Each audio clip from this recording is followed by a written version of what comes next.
So kung makikita nyo guys, ganyan yung nangyari sa tuhod ko noon. Left and right, na-accident ako sa scooter. As in talagang malala na sugat, tapos nagpeklat siya. Pero kung nakikita nyo ngayon, parang walang nangyari, di ba? Tas mas kuminis, ayan, ang kinis ng skin ko, tas pantay na pantay yung kulay ko sa balat.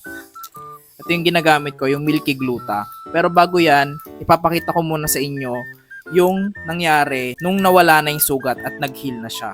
Okay, so yan yung nangyari dito sa may right na tuhod ko. Kung makikita nyo ngayon, di ba, wala na siya. Ayan na siya guys. As in, pumantay na siya.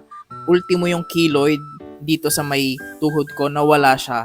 Ito lang yung ginamit ko, yung Milky Gluta, 50 times whitening. Though nag-try din ako ng mga ibang products before, pero dito lang talaga siya nawala. Pakita ko sa inyo. Kapeklat ko sa tuhod, kung makikita ninyo, ito na siya ngayon. Light na siya, as in. Compared sa before na sobrang itim talaga ang pangit.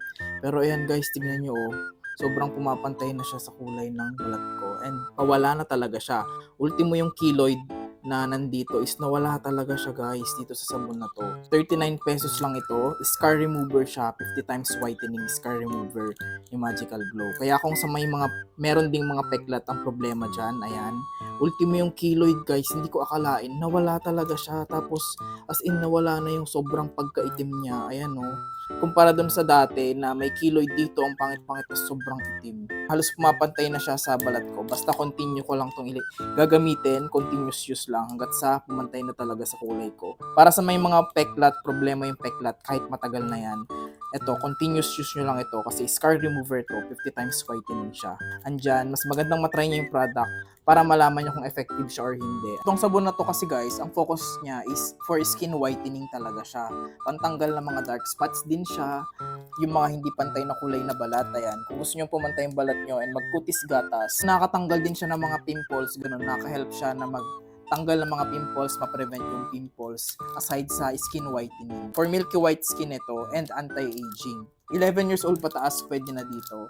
For face and body ito. May peklat ko, sinasabay ko itong lotion. SPF 60 PA+++ na to. Sobrang bango din nito at amoy gatas siya. Hindi to malagkit sa skin. Sobrang bilis niyang ma-absorb. Sobrang nakaka-hydrate talaga siya. Nakakinis siya ng skin. Ayan. Walang biro. Nakakinis at nakapantay talaga siya ng skin. Magandang masubukan niyo yung product para malaman niyo kung talagang effective siya. Tsaka pwede rin kayo magbasa ng mga reviews ng mga talagang nakagamit na.